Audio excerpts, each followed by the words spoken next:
to ask Hitchin and Harpenden to come forward if they wish to respond to the annexes on page 21 of the National Policy Forum from last year's report.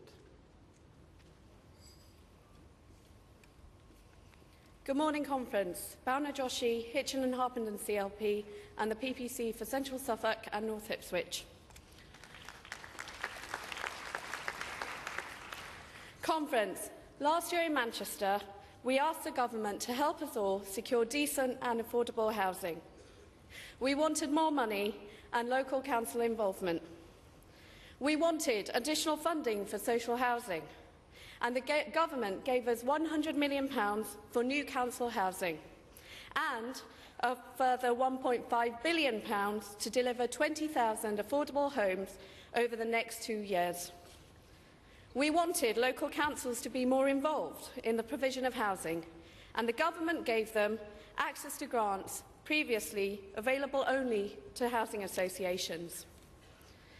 We wanted reform of the current model of council house financing, and the new Minister for Housing, John Healey, announced new proposals for a self-financing alternative.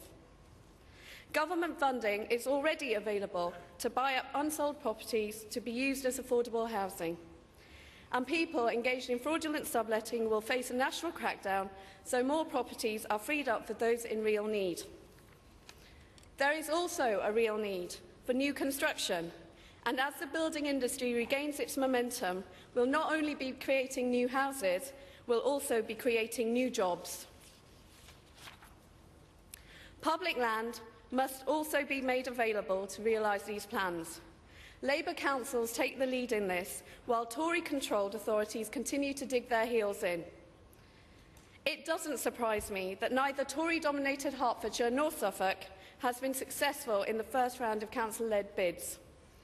And don't expect this situation to improve under the Tories. This year alone, they would have cut the housing budget by a whopping £800 million. They continue to campaign against affordable housing in their local areas, and they're already telling their council leaders that many schemes will not be continued once they are in office. Conference. We asked for more social housing last year, and the Labour government delivered. While the Tories want to cut funding across the board, it is only the Labour Party that is fighting for families of Britain. Thank you. Thank you. And could I ask if Telford have anything to add to that?